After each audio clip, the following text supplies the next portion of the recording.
Hey guys, figured I'd share with you what all I add to my truck and why I do that. A lot of you guys are curious. Some of you guys are basing off your judgment off of what you think I'm using my truck. So I figured I'd share it with you, and hopefully we could all learn from each other. What all I'm gonna be doing and why. If you're new to the channel, I run a lot of these pickups. A lot of times I'll add a product, or install a product on my truck, test it, and then before I let the fleet or rest of the trucks get it. So primarily one of the duties of this pickup, another one is to haul my family around. I leave town quite often, so for me it's very important to have my family with me. Makes a dreaded trip into a family road trip kind of deal, and I love it. I absolutely don't mind it. I like driving, but I like rolling with my family. So that's why the mega cab kicked in. As far as the short bed, it don't bother me because I don't haul much in the bed of it, but I do tow a lot. But you best believe that if this becomes an issue, the short bed deal becomes an issue, we're gonna put a 6-footer on it, or excuse me, an 8-footer on here. And then, 15-20% of the time when I don't need a truck for a truck and the weather's good, I'll jump in one of my cool little cars. Man, this thing is this is a hooligan's car. This thing, you might believe it or not, this thing will outrun this thing in a heartbeat, in a straight line. Anything outside of that, it's in trouble. This thing is a lot more nimble, brakes better, hands better, but that's not the point of this video. I have fun toys, I enjoy them, but if I had to get rid of any of my vehicles, it would go step by step, all the vehicles, and the last thing I'd get rid of is my truck. Why? Because it's so involved. It provides for my family, it hauls my family, and I have fun. I truly enjoy pickups. I enjoy messing with them. I enjoy messing, meaning, adding, subtracting things to them, and trust them. So let's go down that list real quick. I'm gonna do a tank. This tank's a joke. I just came back from a 700-mile trip. This tank's a joke. I already have it coming. It just hasn't arrived. It's literally going to come here any minute now, or any day. Sorry. So I'm getting a SMB 52-gallon. A lot of you guys are going to be like, well, doesn't make any sense. You still want to take a break. No. Well, what about financially? Doesn't make sense either. To me, it does, guys. Within the first year, with my calculations on average, what I save with certain programs that we have when we're running our fleet, 20,000 miles. In 20,000 miles, I will financially recover the expense of having the tank installed and the actual buying of the tank. So, which that's pretty quick, if you ask me. That's my second point. My first point having a tank is the convenience, guys. It's especially when you're towing. I mean, these things will average 9-10 miles to the gallon when they're towing. And keep in mind, I haul goosenecks, 36-foot goosenecks. And the gas mileage goes down the tube real quick, and you throw a container on there, well, you're touching 6s and 7s all day. So with the 28-gallon, I don't even care to know how small that tank is. But I think it's about a 28-gallon. It's a joke. You can't get anywhere when you're trying to put in miles in the day. So yeah, as far as the tank, that's my reason. That's what I'm doing it. I factory ordered this truck, meaning it was built for me, and if I haul so much, why do I not have any factory air in there? In the long run, factory air is not reliable. Hey guys, by the way, I got a comment saying something about factory air, and I believe I've misled you guys. Guys, factory air is a great system. It does the job, but in the long term, you're looking for a lot of headache and a lot of cost. So once again, I factory ordered this truck, and I did not forget factory air, because in the long run, it's going to be super expensive, and there's going to be issues. I know that. I've dealt with factory air. I want to keep my trucks for the long run. And check out my channel. You'll see multiple trucks and really high miles. So I go with Firestones. With this one, I went 7,500 because my guys accidentally ordered 7,500. I don't think it's a necessity, but hey, it was a pleasant surprise. So this thing's getting 7.5 instead of 5,000-pound axle setup, or not axle, airbag setup. And this one's actually going to get an air compressor. I don't need air much, but when I do, it seems like it's impossible to get anywhere on the road. So I ordered Firestone's kit as well. They'll sell you the air compressor, the tank, and the quick connects. I'm not quite sure, but I think I'm going to set up a little quick connect on the backside of it, of the bumper under there. Once I do, I'll show you guys. And yeah, I'll have me an air compressor. Obviously, it's going to be linked with a valve to the airbag, so I could lift and drop the airbags, and at the same time have a little tee off to that I'll show you how it goes. I already have that. It's in the shop.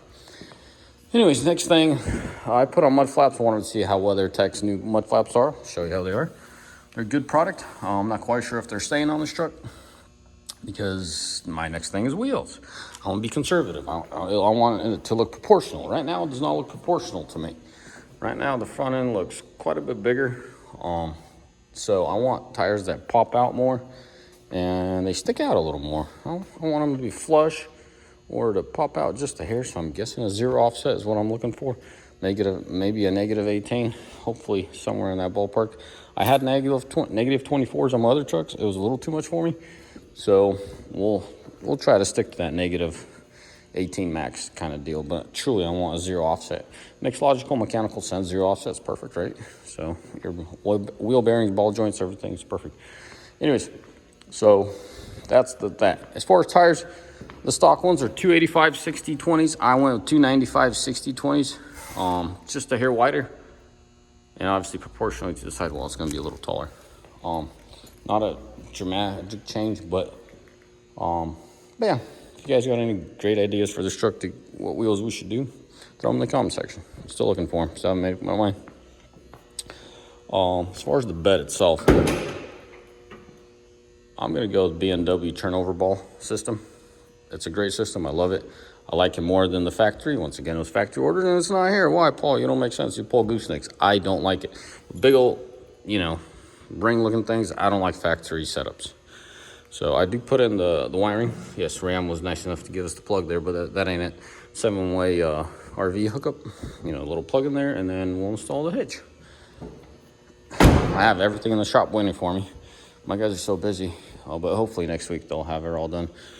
I've already put on, I think, 700 or something miles on her. She's getting to that 1,000 miles. I am going to throw an oil change on her and start towing with her after 1,000 miles. But I'd like to see at least 1,000 out of it before I start towing. Anyways, what else am I doing? Because I did say I haul my family in it. So, gotta have oh man, it's a mess. Gotta have your floor liners. Come on, iPhone, focus. So much for iPhone having good low lights, man. What a joke. I gave it all, guys. I gave it 2 months. I'm done. I'm done with iPhones. Oh, conveniently enough, there's an injector in here off of a Volvo. I got to put 2 engines together, an ISX and a D13 right now for all you guys into the big rigs. So floor liners, common sense. Got to protect it. My kids, my 2 younger ones like to battle with water and milk. That's never a good thing. Yes, I'm doing my best to educate them, but at the same time, they're young. They need to have fun. So over a little bit of spilt water and milk, I'm not going to blow my fuses, you know what I'm saying? Just let them have it, clean it up, or make them clean it up or something. Some along the lines of that, but you got to have floor protection, man. You got to have WeatherTech floor mats. So I think that's about it as far as modifying this thing. I did show you the mud flaps. I don't know, aesthetically, I think it looks good, and not this specifically, like, oh my God, it looks good. I like what it does. It breaks up the color, because this color matching this, it breaks it up. It looks good. It looks proper. It has a little fin to it, which I thought stands out pretty cool. Wish I had more room, but obviously we got overhead doors, but it pops it. To me, it looks cool. Staying on there for now. If it has to go, it has to go. But anyways, and then obviously it's a bug deflector. Rock chip, whatever you want to label it. This truck's in here because the guy's on his way to tint it. He's going to clean up this area, back it up. I got a guy that rents out a bay.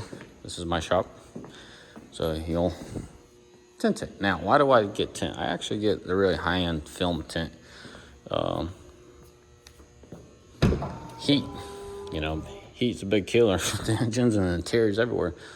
My kiddo's going to be in the back. This is just, he says it's painted or, I don't know. He's saying there ain't much heat rejection on these windows. That's not the only reason why I'm going more tint on the back. Privacy and heat rejection. And Washington, as far as they give 2 rats if these are spray painted black. You know what I mean?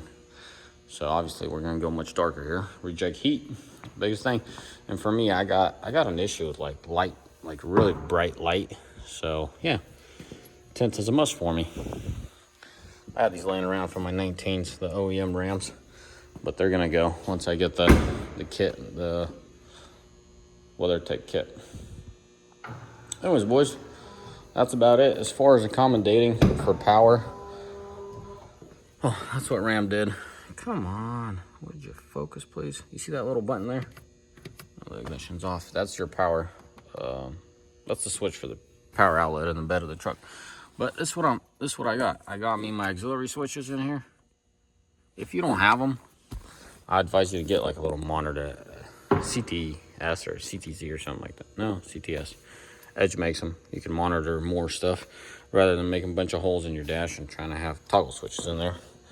With auxiliary switches, with the factory auxiliary switches, it's pretty nice. There's a little fuse box over here. You just hook up relays to and call it a day.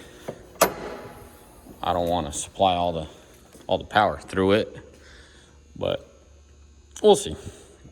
Once I really get into it, I'll let you know what I'm gonna do. But I've noticed something else. I'm gonna start putting these band-looking things. All the JDM boys know what it's all about. They do it for the fluids not to spill or something like that. I use it as a miniature little filtration system. I want that fluid to stay as white as possible, and then I'm gonna throw another one in here. I forgot to ask my shop guy to get me one of these. You know, it can still breathe, but it's quote-unquote filtered air, if you call it that. But anyways, this is the little fuse box that I was talking about. And yes, iPhone's doing a phenomenal job on low lights. Bull crap, man. I went through all these settings as much as I could, guys, and I didn't get anywhere. So those are all the fuses. They're just not doing a whole lot right now, but we'll get them all done.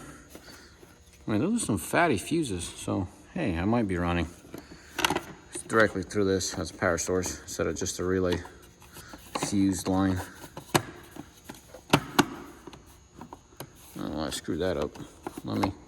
Let me fix her. With me, it's a now or never kind of deal. My guys, they'll tell me something like, "Oh no, not right now. Whenever you have time." And it's like, guys, it's now or never. But yeah, I'm definitely gonna have to fix that lid once I'm done with this video. So forget about it.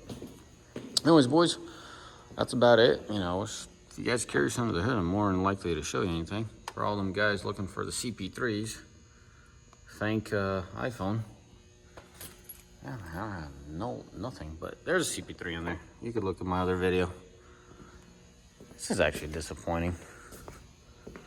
They don't even, I don't know how to turn on the flashlight on this thing. I don't know if iPhone will even allow you to do that. I know the Androids, you could throw, oh, look at that. You could throw your flash on. There you go. Still an issue for a lot of the guys wanting to see the CP3. There's a CP3 right in there, guys. See that? There you go. That's the CP3. Yes, it's a 21 HO. I absolutely love it. I love what they did with the tuning. It's tuned properly. I know in my 19 I was complaining about tuning all along, or not all along, but I was complaining about tuning a lot in my 19, and you know, towards the end of my ownership of 19, they got it down decent. It was acceptable. This is better. This is better fine-tuned, and as far as the engine and the tranny goes, I want to say the 21s get a little bit better gas mileage. I can't say, oh, that's 100% sure, but just the drift that I'm getting, it seems to get just a little bit better gas mileage. I went to Seattle and back, obviously on baby miles, and I averaged 17.7.